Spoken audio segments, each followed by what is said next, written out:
Dawn over the Isle of Skye, a land of lochs, mountains and moorland beauty, a sea-washed island of light and shade. Skye and the other Hebridean islands off Scotland's west coast are the heartland of the Highland Scots.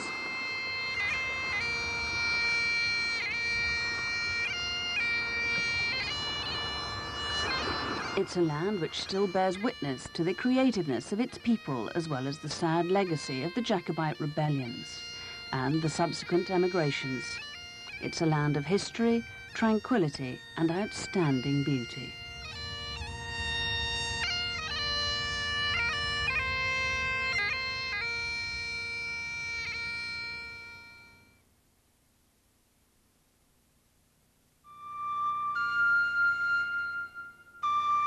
For 2,000 years, Skye has been the home of the Highlands' most influential clan, Clan Donald.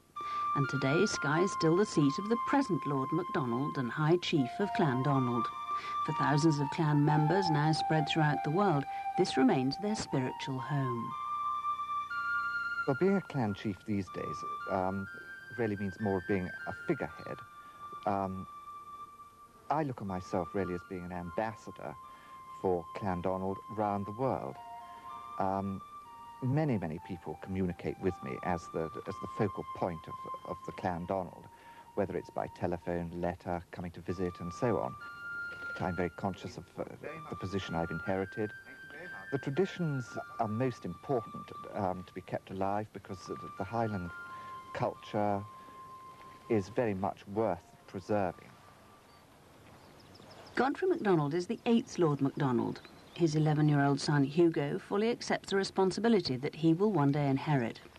They live in a romantic hunting lodge overlooking one of Skye's many lochs. Now, by a rare opportunity, you too can become part of this rich tradition, strengthening your ties with your Highland heritage by taking a share in Lord MacDonald's own home. At Kinloch Lodge, visitors are always welcome, for besides being clan chief, Godfrey is also a professional hotelier. Just from Edinburgh. Today at the lodge, he still maintains the traditional hospitality of clan chiefs of old, a hospitality that once extended throughout the clan's vast tracts of land. The MacDonalds have always been the bedrock of Highland society here. Now it's up to Godfrey, as leader of his clan, to marry Highland tradition with the modern world. Very nice to see you anyway. I'll see you later in the dining room. Thank you. Thank you.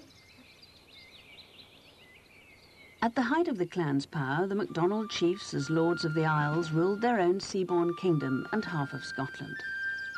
It was Flora MacDonald who helped Bonnie Prince Charlie escape to Skye and on to France after his bloody defeat at the Battle of Culloden, the battle where many other Scots fought alongside Clan Donald, which had such a devastating effect on all the Highland clans. During the subsequent centuries, tens of thousands of Scots carved out a new life in the new world across the Atlantic. Today, in the old homeland, the ruined crofters' cottages, inhabited only by sheep, bear silent witness to the fact that Scotland's greatest export for the past 200 years has been its people. Now there's a chance for you, too, to share in this heritage.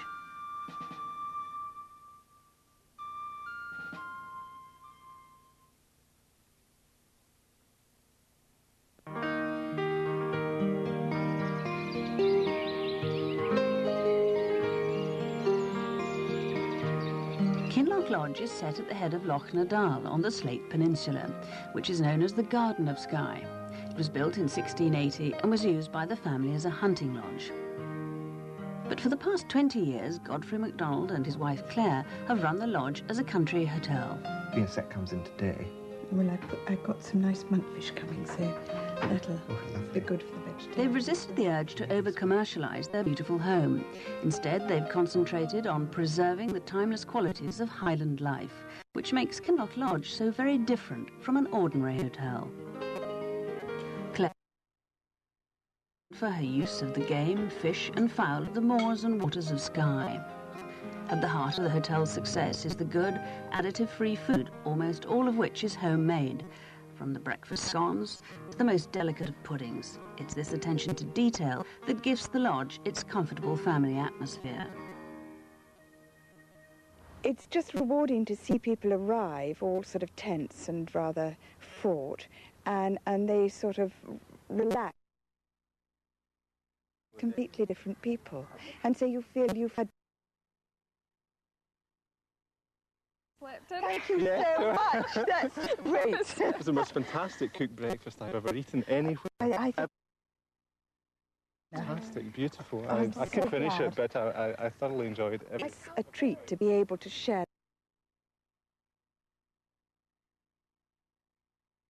the life that we perhaps sometimes take for granted here, the aspects of there not being any need for any sort of security. We don't even take keys out of it. We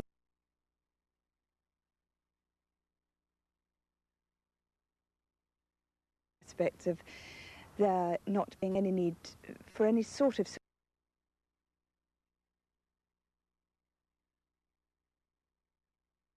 car at nights.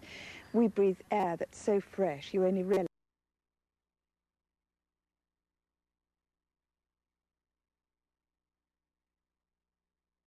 the water tastes so good because it comes straight off the hill behind the house. The land is bountiful as well as beautiful. Growing in the woods behind the house is a wonderful variety of wild mushrooms. Indeed, all the vegetables and herbs are grown specially for the table. For the fishermen, the island is a paradise. Salmon and sea trout can be caught in the river estuaries, while the inland lochs teem with freshwater brown trout. The stalking is excellent. Red and roe deer roam the hills and woods, and grouse and other game can be plentiful. But perhaps Kinloch's greatest asset is its very tranquility. It's a tranquility that can't be bought. Surrounded by the beautiful hills and moors of Skye, visitors can escape from the rush of 20th century life.